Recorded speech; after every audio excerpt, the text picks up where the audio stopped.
Hello and welcome back to Bitcoin with Jake. I'm speaking with Sultan Bitcoin. Welcome, sir. Hey Jake, thanks for having me. No, total pleasure. And thank you for taking the time to join me. So, this is a Bitcoin podcast. We can talk as much about Bitcoin as you want, or as little, in fact. But what I love to start with is the whole thing is about people's journeys to Bitcoin. But at some stage, you read about it, or someone told you about it, or you came across it. Talk to me a little bit about how you first came across Bitcoin. How I found about Bitcoin was I was in high school. I was browsing through the internet with one of my best friends at the time at his house. It was sort of this first interesting thing to us, like it's magical internet coin or whatever. But I had to dug deep. I had dug deeper.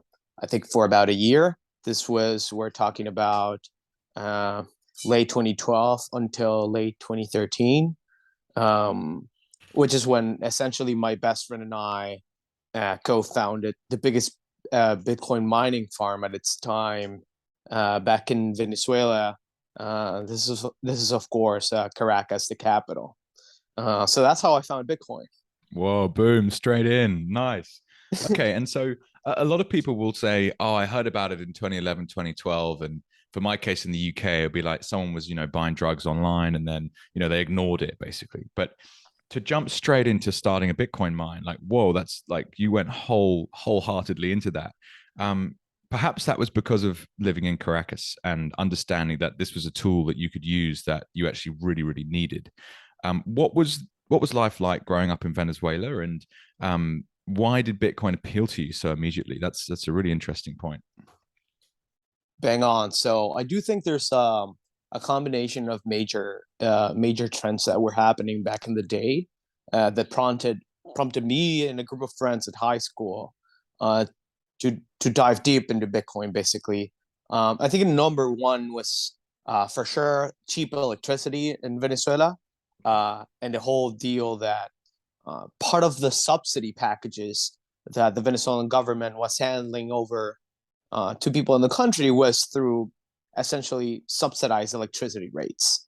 Um, so this friends of mine family had like an old factory they were using, so we were able to hook up for about 200 end miners, S1 Bitman end miners at the time, and pay literally almost nothing uh, For the for energy or for the for mining equipment? for the Yeah, energy wow. to power up the equipment. And that's how we became one of the first market makers in local Bitcoins at the time, which we'll dive into later.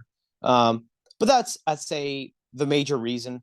The other overarching reason, as you mentioned, was for sure we're talking about Venezuela, and this um, I've always lived. All of my life I saw double digit inflation in the country.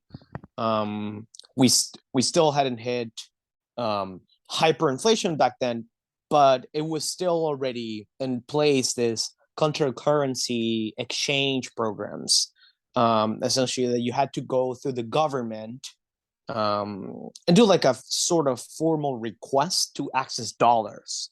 Mm. Um, so so that so that's why any alternative uh, that you had to essentially make yourself uh, a way to find dollars, or for you, either for you or your family or friends, whatever. It was so valuable. So you always had to resort to some sort of uh, alternative that was not linked to the government to access enough dollar um, liquidity, depending on your needs. Mm. Uh, so that's why we saw a big interest in Bitcoin mining.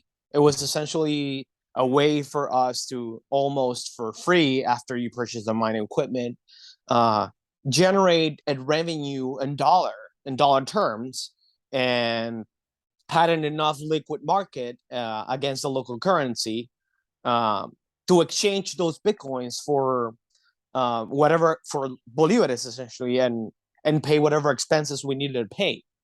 Wow. And so when you have double digit inflation, so you're at high school, so you're about what, 18 at the time, 16 or something crazy young. Yeah, that's so cool. And Yeah. like, so what does that mean? So every year or every month or every day, like inflation is a funny statistic, isn't it? It's the rise of prices is say 10%. And if it drops to 9, it doesn't mean that inflation has stopped. It's still going up at 9% at the time, if that makes sense. So double digit inflation, you're talking 50% or 25%. What, I mean, teach me about what the actual economic conditions were like, and what does that mean? So what, your food is becoming more expensive every day, your schooling and education, your healthcare, all of these things that you have to buy from a practical perspective to survive, but what you get paid is not catching up. Like wages, I assume, weren't growing at double digits every year. Is that right? That is absolutely right. I think to give you a perspective, just like Mm, a real life example. please. When I was in high school, I would buy like these things we call empanada in Venezuela. It would cost me about 5,000 bolivares at the time. But then the currency went through a redenomination. And so after that redenomination process, after a year, that same empanada will cost me 5,000 bolivares of the old one. That would equal five of the new redenominated currency. I would need 20 bolivares Wow. of the new bills. So essentially, there you go. You have like a 4,000 4x. 400%, yeah, 4x increase there. Um, so it's wild, and we're still not talking about hyperinflation. Mm, I think that at the time it was not that bad, and that even I could ask for whatever a friend at high school, like, hey, can I borrow 20 bolivars from you to buy lunch, mm, and it would be okay. I think that today that would be for sure absolutely an insane thing to ask.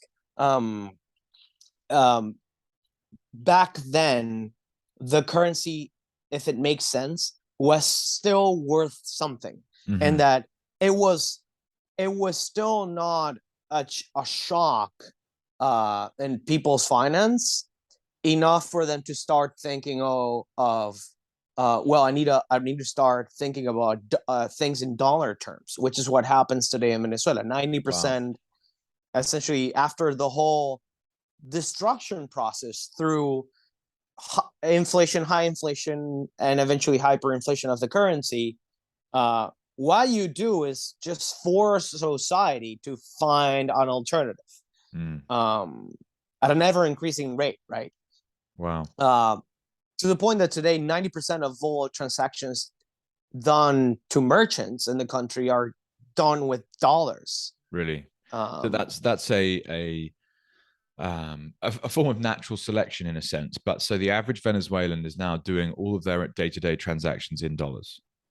90% of that's them. exactly right. Wow. God, that's a huge statistic, isn't it? And so what is, like, why has that happened? So like what's the Mm-hmm. history behind this, and how did how did your country where you grew up end up in such a situation? Mm-hmm. So, Venezuela has always been a volatile economy after oil was found in the early 1900s in the country by Americans. I think that it's always been a deal of the government trying to have a bigger share of the revenues that the country essentially cashed through selling oil. Um, the other trend was for sure the problem of creating a monopoly around oil, and Mm, now the government fully controlling all of the revenues for the oil that Venezuela sells. wow. Third is for sure the dependency that we created on a single commodity. So Mm, Venezuela used to be, before we discovered oil, one of the countries that would export most cocoa or coffee back in the day. So mm, pretty agricultural based. But today, 90% of all of the country's revenues are oil based. okay. Um, so that essentially introduced that volatility aspect into our economy, which is like through this boom and bust cycles that oil has been through in the past, and the boom periods, Venezuela amazing. But then if the government didn't disperse or whatever, malinvested all of those inflows, then you lost all of it. Mm. Um, and how governments in the past managed to, I think, successfully pass on those good periods of time of welfare to society was through new regulation, and most of the time was through new banking regulations. Uh, so, like creating the first bank, a national bank to issue mortgages to a bunch of people. That's how we went through the housing boom cycle Mm. in Venezuela back in the 60s. That's just one example, right? Um, but I think that uh, mm, more related to I think 2017, which is when high inflation started happening, and eventually that first year became Venezuela's first year of hyperinflation. Um, there's a combination of factors that went into place there. So one of them being for sure sanctions from the U.S. The moment that the U.S. regime sanctioned, well, U.S. policymakers, whatever, the U.S. Treasury, Regime's fine. sanctioned, yeah, It's what it is. the Yeah. yeah. So they did not sanction the country, so like Iran, for example, but they did sanction a couple of individuals from the Venezuelan regime and the national state oil company. So you Wow. can't sell any longer. Yeah, you can't sell any longer oil to the U.S. You can't sell any longer oil to Europe. You don't have access to dollars anywhere in the banking system globally. Wow. You pretty much don't have access to euros. Wow. So you're essentially barefooted, and if you don't have access to Swift. So what do you do when you don't have access to, I don't know, revenues and your main revenues that were based in foreign Yeah. currency? You will have to try to find an alternative. Okay. So they started printing money. Yeah. So they started printing money, and they started assessing even more the usage of cryptocurrencies Mm. uh, for themselves and for the Venezuelan economy, just to be of assistance. Um, so Wow. that's specifically the time and the factor that made the Venezuelan government start introducing up just hordes of cash in U.S. dollars and euro banknotes coming from loans taken from Russia,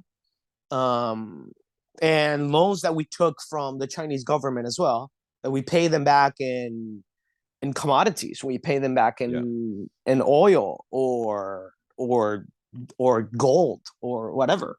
Yeah. Um, but that's I believe the group of main factors that I think went into fueling that printing process that made us go all the way from high inflation directly into hyperinflation that same year. Wow. Yeah. And I mean, thank you for explaining all of that. The thing it makes me wonder is, so what was life like in Venezuela when this happened? I mean, like, what did it feel like? You can obviously, people have smartphones, they're intelligent, the money does not quite work, what's going on, and you start learning. And people like yourselves have been industrious and gone out and actually started Bitcoin mining. I wonder if you were still mining in 2017 or if they'd shut that down. And, what did it feel like to live in an environment where this was happening around you? I think that the way I recall it nowadays is an ever increasing trend of you having to deal um, uh, daily or weekly, more with like this, what is at the start, it's not like a second job, but it Mm, eventually becomes a second job in your life, which mm. is your first job is what gets you Your income. whatever your income, your first stream of revenue, whatever, that it's mainly based on the local currency. And then you have a second job, which is getting rid of that, getting rid of the currency, which is essentially worthless, because you have the risk that you could never calculate or foresee when it was going to be that day that you saw the currency depreciate by like 30% or 50% overnight. Fuck. Yeah, you can It's never foresee that. massive, isn't it? Yeah. Yeah, so you were always the moment you received an income in bolivares or whatever, you were already dealing with An getting FX rid of trade, those, essentially. Yeah. getting rid of that as ASAP.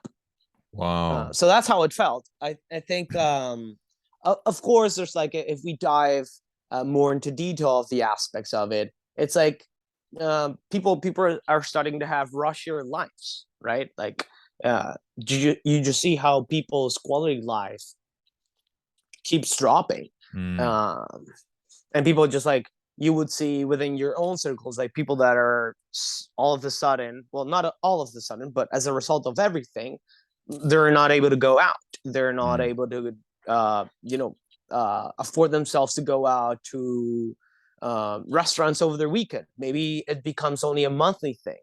Maybe it even becomes a family thing, as a more like, hey, we can't afford this by ourselves or whatever individually. Let's do it as a family, as a so it's I think ultimately at a philosophical level makes you be a more humble person, because you tend to value even more whatever you have available or whatever you can allow yourself to have.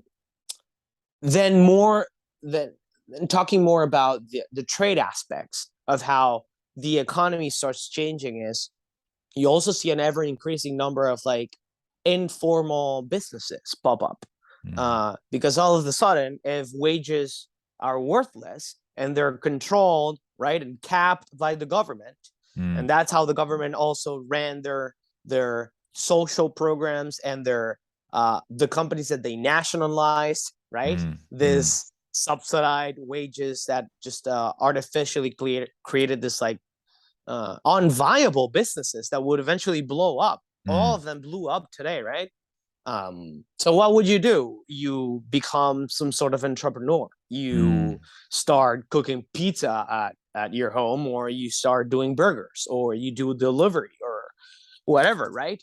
And I think these people ultimately were that first level of society that is in need, that is eventually pushed.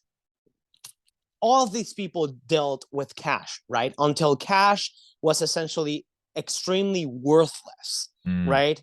To the point that like you had to go 4 times a day to an ATM, right? Because of the withdrawal limits and how much that cash was valuable.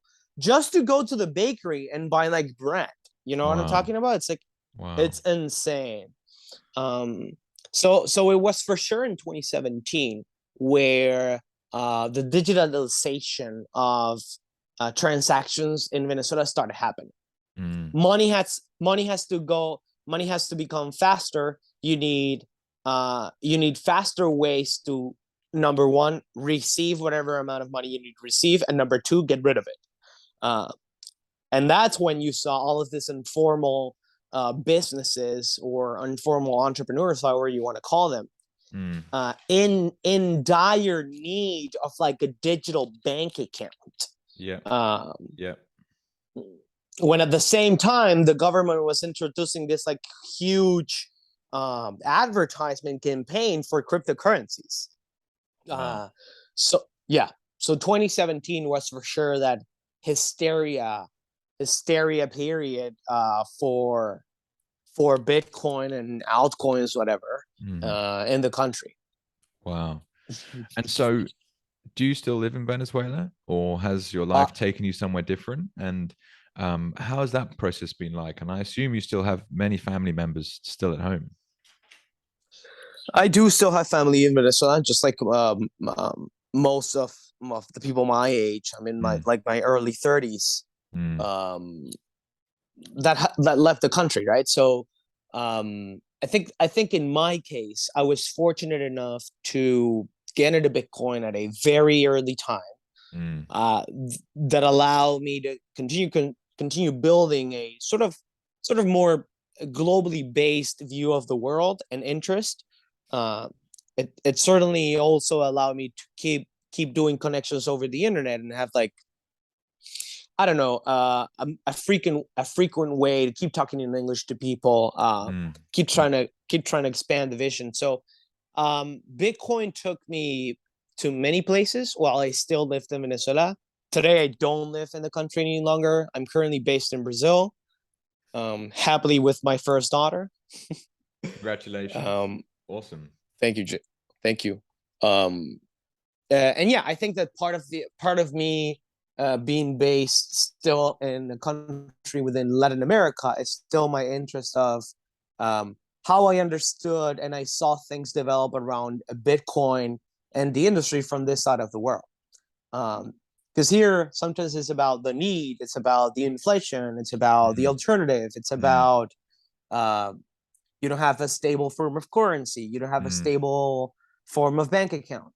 Um, so it never became, and I think it's still not there, that narrative that we would see in other parts of the world, like in G7 countries, for example, which is like an asset class, right? That it's mm, part of your portfolio. mm. Uh, I tend to joke over Twitter, is like, well, for you, it's like a part of your portfolio. For me, it's like what saved my family. Wow. Wow. Wow. Wow. Wow.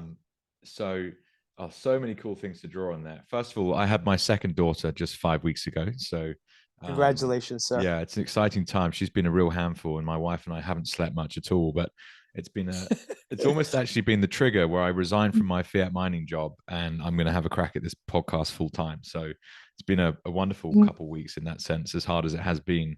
But what I love that you're explaining to me, so I'm Bitcoin's part of my portfolio. And so, Yeah. my father died when I was young. I inherited some money. How do you look after it? So it's entrepreneurial in a sense. Like, you've got a pot of money. What do you do with it? Like, how do you survive? How does that actually, inflation still existed 10 years ago, but it's not as bad as it is now, even in somewhere like the UK. And over the last 2 years, Bitcoin's now like well and truly taken over basically everything in my portfolio. And I have just Bitcoin and cash.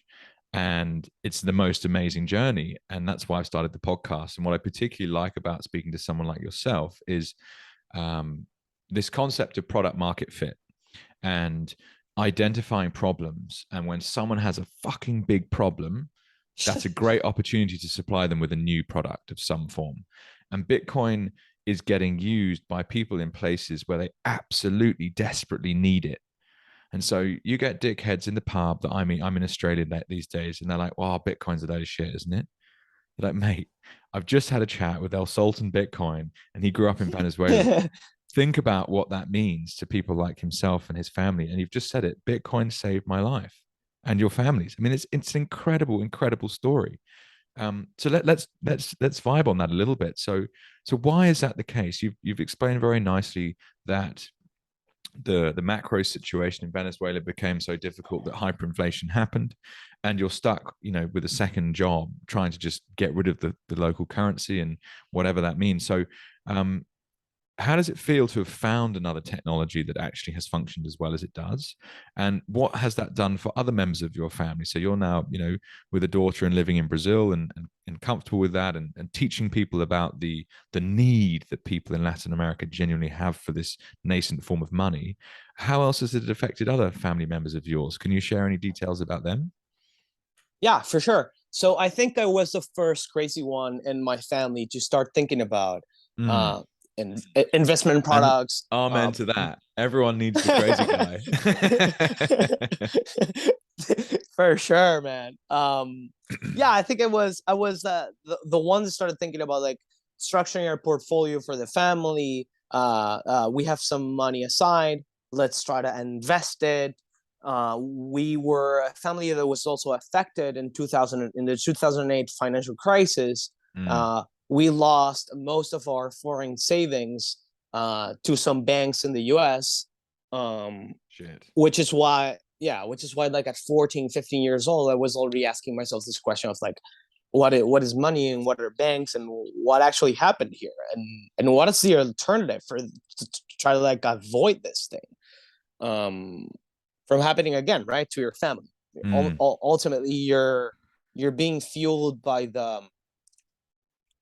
feeling of protection. You want to protect. I think that's a powerful thing, and I'm still there, right? Like I'm mm, still just trying to protect our savings from whatever, not any longer only Venezuela, but globally. yep. So I think, yeah. So I think my father was a small businessman in the country. Hmm. He used to have to deal with this, as we discussed, this like country currency exchange program that the government enforced, and so whenever he wanted to import something to then resell the goods locally, um, I was the one to help my father with it. Okay. And so that's also what prompted me and make me see at the time that immense value of like, hey, I think I found an alternate way to make yourself with savings outside of the country, Mm, pops, right? mm, And so I started helping my pops at first exchange some of our small business revenues into Bitcoin. Yeah. And then eventually whatever was left of, after we got comfortable and like my family started after many talks and I think a couple of years with my father, him seeing like how this Bitcoin thing was essentially not stopping and it had crashed. I mean, mm, the 2014 crash, that was like that was a shocking thing, but still you're open to new things because locally, your currency is still even more volatile than Bitcoin. It's like it's volatile, but it's only volatile to the downside. Bitcoin was volatile on both sides of things, um, which for a Venezuelan, it already made you feel comfortable that it was still a better option than your local currency. that's Um, interesting. So the Bitcoin volatility is often cited as one of the problems with it. Everyone's like, oh, it's too volatile, couldn't use it. But when your local currency is volatile to the downside and only the downside, then Bitcoin's volatility with the upside as well is already, let's use it basically. Um, that's so interesting. Okay. And can I ask, I'm intrigued. So it was a small family business that you guys were running. So what were you importing? Like what was the actual business? My father is an architect, so he specialized himself in the lighting industry of things. Mm-hmm. So he used to import like lighting stuff, like lighting bulbs or LED bulbs, Mm-hmm. and luminaires, be it for like external lighting or internal offices lighting.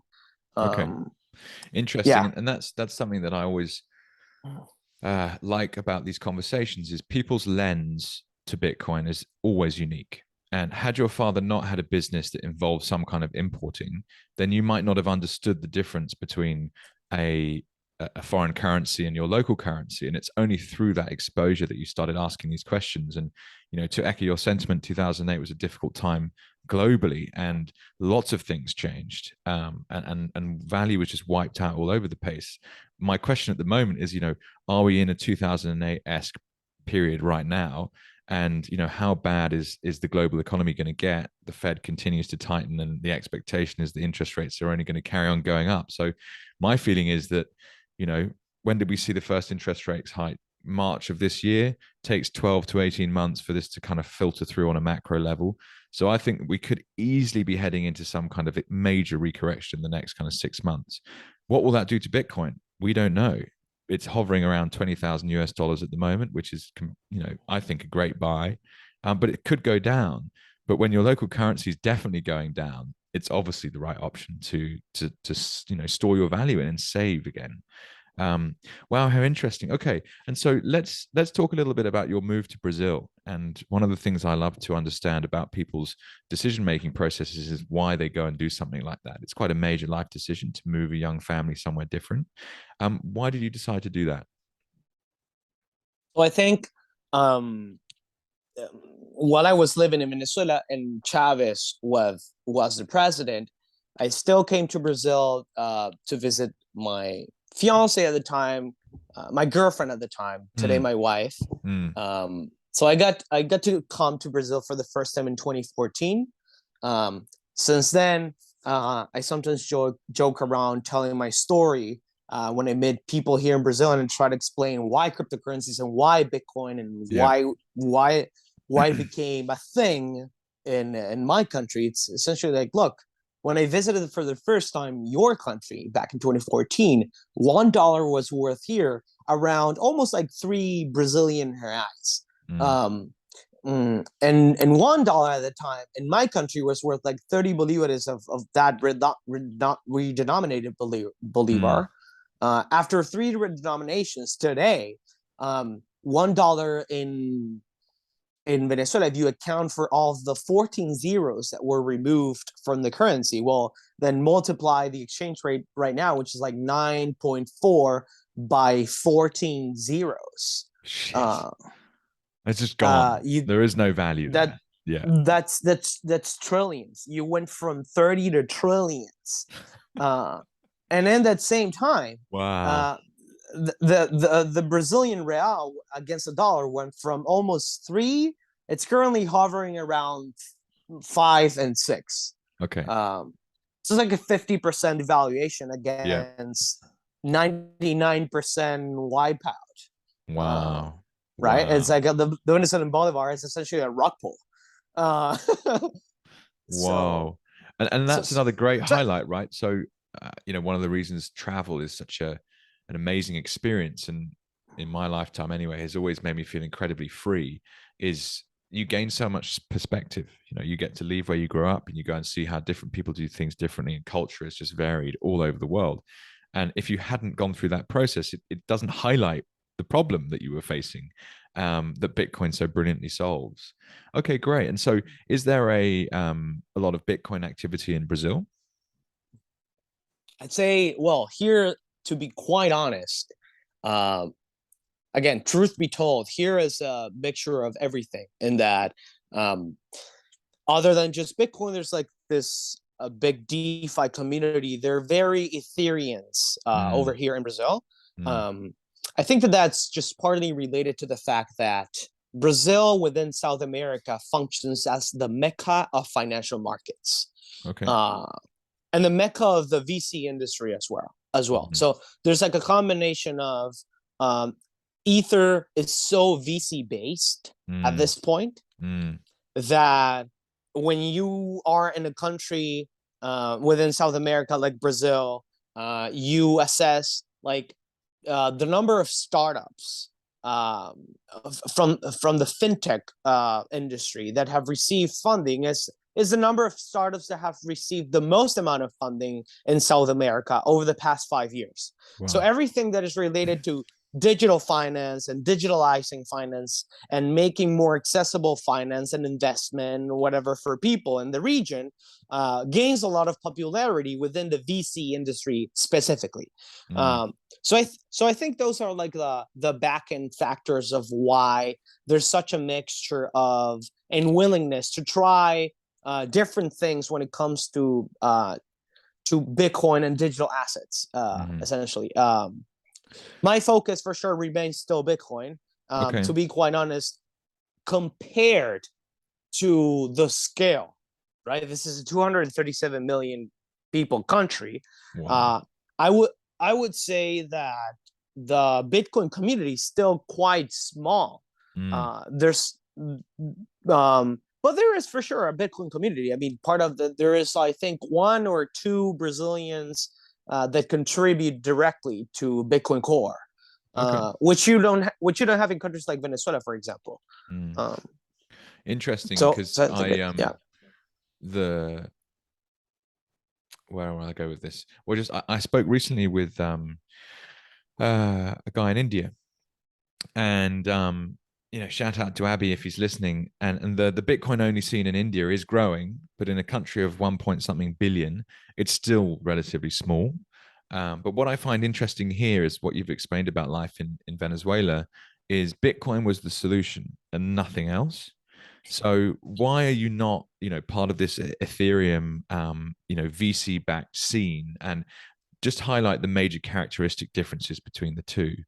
And for me, it's very, very obvious where my head's at and what I think is the best long-term bet, and frankly, the most important technology we could be working on. But I'd love to understand, like, what at a high level means that you're going to stick to Bitcoin and not get involved into the Ethereum stuff. I think that ultimately what we're all trying to achieve here is that we're trying to create a new system. We're Mm, trying to create a new system around a form of money that is not controlled by governments, so that you don't have a group of folks, whether you want to call them central bankers or billionaires or quintillionaires or whatever, mm, uh, that control the decisions of ultimately the lives of people globally. mm, Uh, because either we like it or not, that I have seen it firsthand, that how having your life based in dollar terms instead of your local currency terms could have just been the most life changing thing, not only for you but for your family, essentially. Um, and that's weird. Like, people here crave for dollars. There's like a natural and like an unconscious thing at a society level, that people just crave for dollars. So I think that, again, we're trying to build a new system that can be controlled by a single group. Done. And I just think that at a personal level, I believe that anything else other than Bitcoin falls to fulfill that promise. mm. Uh, because it does have some sort of structure within a specific jurisdiction, or it's dependent on a specific website or a specific cloud provider, which can be the case of Ethereum right Mm, now. mm. Um, so I guess that coming from that early 2013 camp, um, Ethereum was still not around. I Mm. mean, there was few exchanges at the time. You had one of the most well known today, Kraken, for example. Kraken was born as a Bitcoin only exchange. Mm. Kraken became the first exchange to list Ethereum, but that was after 2014 when it was born. So Mm. I think I was fortunate enough to not, um, yeah, to not, I think, be misguided by the noise that has been Mm. created. Mm. There's an over 21,000 coin noise today that people It's have to nuts, deal isn't with it? Yeah. whenever they get started, right? It's one option against 21,000 options. Mm. And that's where the Bitcoin only focus content and education is so important. And it's very obvious when you start. I was thinking about this the other day. Actually, here's a good analogy. Um, when you look at the stock market, what do you buy? Well, you're buying a share in a company. Okay, but is every share the same? Well, no, because every company is different, right? Every company has a different type of product or a different type of service operating in a different country with a number of different risks, a number of different amounts of shares, a different management board, a whole different ecosystem of humans that make up the entity that is that company. Well, the cryptocurrency space is exactly the same in that they're all cryptocurrencies, yes, but they're all different. And so you have to understand the difference between them to really understand what you're looking at. And for most people, it's basically just an online gambling game. And that's why these big exchanges are making great money, because they lure you in and they offer Bitcoin, but actually they really want you buying a ton of altcoins and switching from altcoin to altcoin. And no one really knows what they're doing.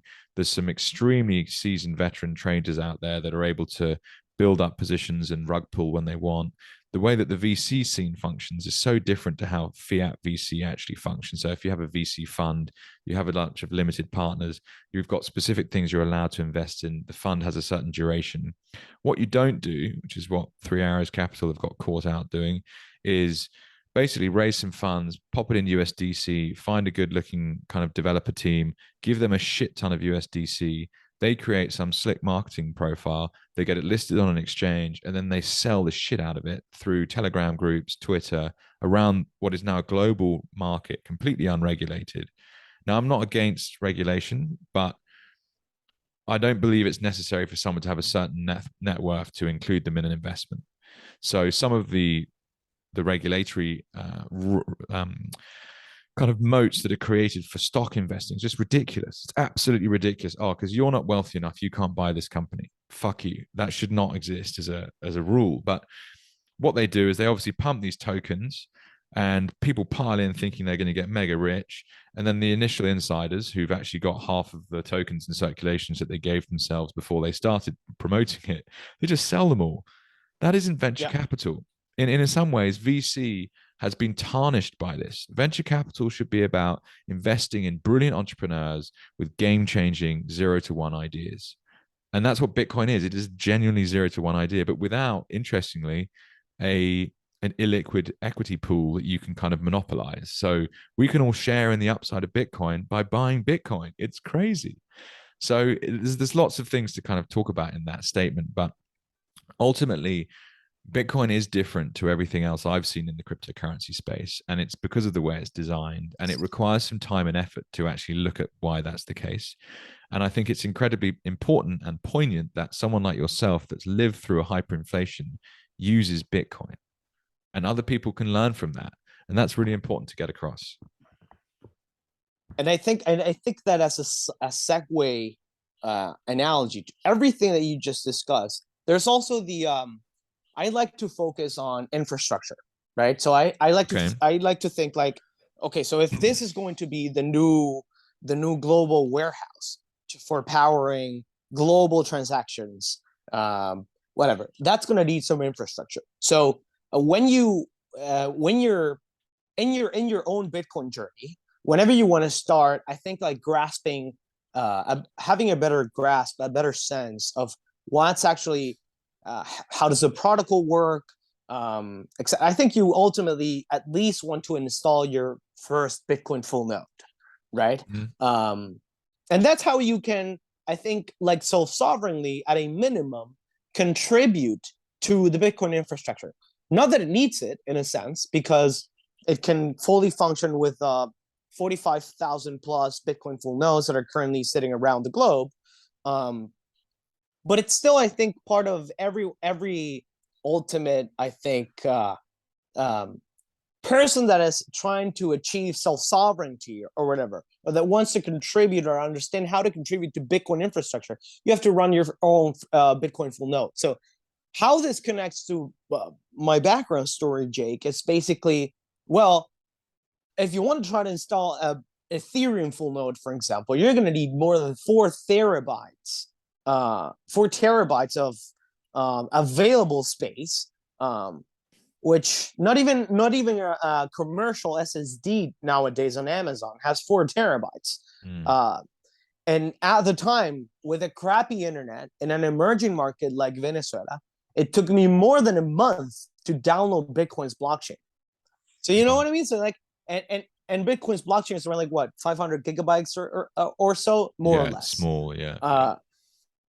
You know, so it's like Ethereum's blockchain is still like 10x that of Bitcoin. So it would have taken me what, like a year to just based on the consideration of the internet connection that I have, etc. But then what are the costs for that hardware? So you ultimately continue pushing the can down the road, and you ultimately make it even more difficult for developers or whatever to build infrastructure. Sure, there's like this weird scalable, I think that weird attempts to scale, you know, Ethereum through like this layer 2s or whatever that are being born, but when you do like what's called like a network topology evaluation, you see that there's a bunch of full nodes and there's like a huge gap in the middle, and then you have this what they call validators or whatever. Again, I don't want to dive too deep into it because I actually haven't spent what I would believe the amount of time that I would need to actually make like a at a technical level a strong argument against Ethereum infrastructure or whatever. Even if we can discuss on a general level POS against PO proof of work, but I still think, again, I like to think about infrastructure as a Bitcoiner from Venezuela with the utilities that you have access to and the kind of internet service that you had access to at the time. And considering like what is your purchasing power as an average Venezuelan, do you actually have like like enough savings to put aside a computer that is only going to be verifying some information that is actually not going to per se make you some additional revenue? um, it'll help you to verify and not trust anybody, issue your own transactions, etc. It gives you functionality, but it doesn't give you an added revenue. So the consideration here is like, if we're actually going to build something that is going to power the new global financial system on it, you're gonna want kids in Nigeria, as it's happening right now, being able to build on top of it. And at Mm. a minimum, they're gonna need a computer to run their own full node on it. Mm. Otherwise, they're gonna have to get some sort of grant from a Amazon Web Services or whatever to try to run a node on the cloud, and it's still not the same. Um, I think you kind of get the sense of where I'm going. Please correct me if I'm No, no, wrong. no. It's along the lines of what I was mentioning about the stock market and looking under the hood and like how are these things actually built. And the very clear comparison, if we had to make one between Ethereum and Bitcoin, is the infrastructure is just completely different. And Ethereum seems to be centralizing over time, and it doesn't allow for scrappy entrepreneurs with low budgets on a in random locations to actually build on top of it. And this recent move to proof of stake, and it's been jumped on as being an environmental thing, and it's all bullshit. The whole thing, like the fact that they can even change the characteristics of the money now, like that in itself should be a red light. We're trying to get away from that. That's the problem. Humans cannot stop themselves from digging their fat little fingers into the honeypot, and that has been proven time and time again. Yeah. And really, when I started thinking about it, I spent 5 years in the startup space and heavily coached through a number of they were called talent investors, and they basically put 100 people in a room. You get paid to be there. 50% are technical, 50% are non-technical, more commercial. And they're like, you've got 12 weeks to come up with $1 billion company idea. We might invest into 10% of the company for 150 US or something like that. And so we were all brainstorming these crazy ideas. There was some super smart people in there, and it was really awesome fun. But they were telling you to focus on problems, and a lot of these problems were like try and rebuild the next Google, the next Facebook, or some other large digital monopoly. And it's only consequent to those programs that I've ended up getting really into Bitcoin from more of my macro investing stuff I was doing. And you're like, hang on, money's a problem. Money's actually been a fucking massive problem for a very, very, very long time. And there's been all of these different forms of money that we've used, and they've all failed for a number of different reasons, even though they were put in place for a rational reason. And the thing that Saifedean points out so well in the fiat standard is actually fiat currency makes sense because moving gold around the world is actually really quite difficult and expensive, and just it's much easier to move bits of paper. And that made sense at the time, but we've now reached the digital renaissance, and we have a digital form of money that is completely out of the hands of anyone to meddle with. And it just makes so much sense that this is what we should be building our future economy on, in my opinion. Now, everyone else can think whatever they want and go and do whatever they want, but the proof is there that this is a really solid foundation to build upon. And that's what's so exciting about it. And meeting people like yourselves, as much as it's only virtually, like your story is incredibly powerful. And I've spoken to people in Africa, and I've spoken to people in Guatemala, and I've spoken to people in other parts of Asia. And it's like, whoa, this is a global thing that people are jumping onto. Why is that? And it's through these stories that you start to understand why. It's brilliant. Well, Sultan, we have a few more minutes left. So what I'd love to just jump onto is I came across a tweet of yours from back in September, and you said there's a plethora of Bitcoin companies and startups needing effective Bitcoin content marketing. Here's 5 free keyword research tools that can help you create better content. From a purely selfish perspective, I'm trying to build out this podcast, and I've signed my first sponsor. I'm going to be looking for additional sponsors very soon and reach out to all my previous guests and see if they know anyone they might be able to introduce me to. But where do you see Bitcoin education going, and how can it kind of augment the infrastructure build out, essentially? So all of these entrepreneurs that are perhaps more technically focused than myself, that are capable of writing software to create digital products, or people who are engineers and they're able to understand energy and how to convert stranded energy assets into Bitcoin mining power. Where does the education part play into that, and specifically the kind of content marketing stuff you were talking about? I think that ultimately we've we've been building on our own form of money. So um, in a very big sense, this is kind of like a self-funded ecosystem of sorts. So I would expect to see a continuation of like education houses, or let's call it alternative academia, if we may, Mm. uh, funded by Bitcoiners or Bitcoin companies or whatever, uh, to continue teaching the proper Bitcoin knowledge. I think Mm. um, sort of this like, again, and that's what we've been discovering over the years with like um, when we started exchanging um, thoughts around Austrian economics, and that became a thing, all of that. And all of a sudden, you have like this, the Mises Institute. And so it's interested in talking about digital assets as well. Because, like, if you assess what's being taught at like traditional academia and universities about Bitcoin, it's not Bitcoin. Yeah. it's dig- it's digital assets and blockchain, for the blockchain to power everything in the world, and yada yada. So I think the only way we're ultimately going to be able to fight against that misinformation is by continue to creating our own channels, Mhm. uh, and own groups to educate people. Um, which is like, I think it's ultimately the right way to continue evangelizing, because we got to continue evangelizing here, not taking it in a religious, of course. That's what it is. That is what it is. I've had people be like, Jake, you've like, you're obsessed, mate. What's wrong with you? Yeah, I've had people like, hey, Alessandro, you should like open up a church, a Bitcoin church. I'm like, oh my god. I can just see you in a kind of like, what would you even call it? A Bitcoin outfit of some form. You know, there's a lot of inspiration you could take from historical kind of clerical figures, couldn't you, for that? Yeah, I think that the other piece that you asked about, it's content marketing. So Yes. Yeah. what I see happening is, usually it's difficult to, I would say, find a person that has this expertise, that it's like super tech savvy and then super marketing savvy.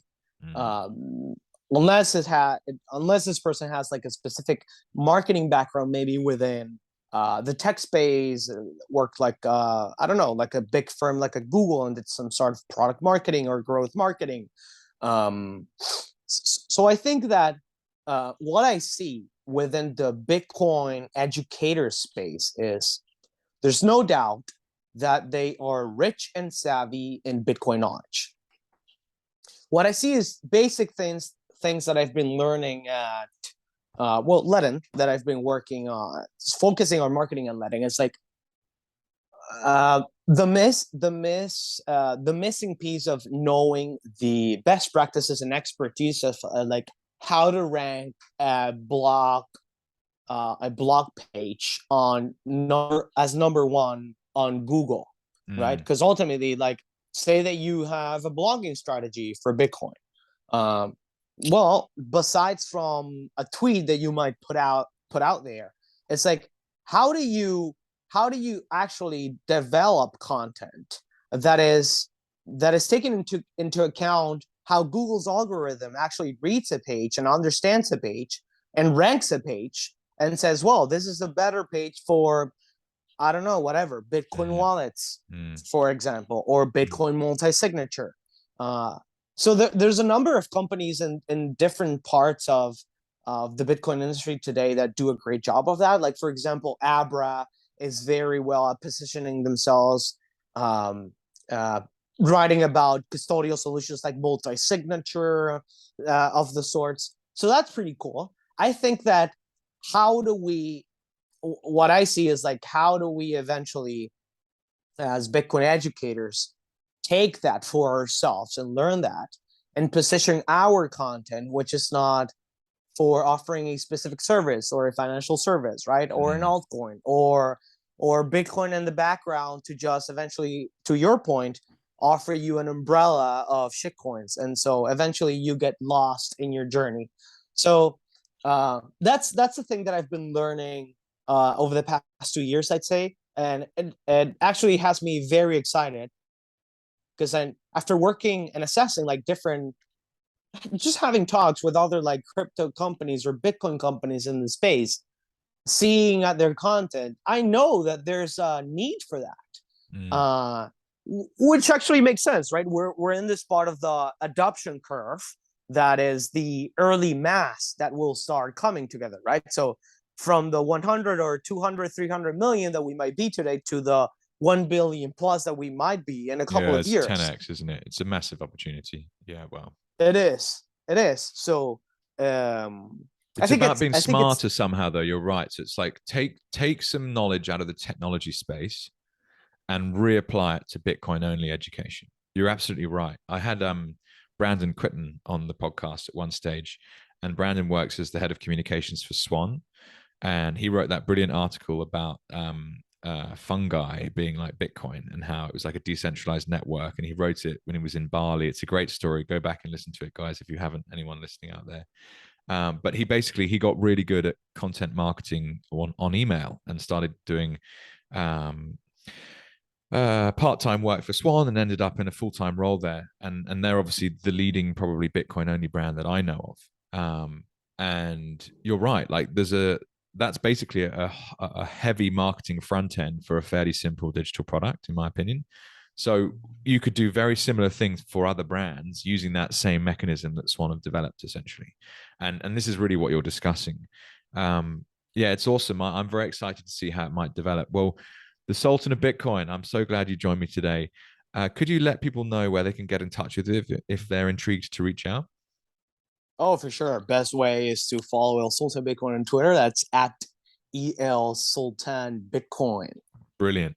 Well, thank you so much for joining today. Thank you, Jake. Looking forward to see you in the next one, I think. Thank you.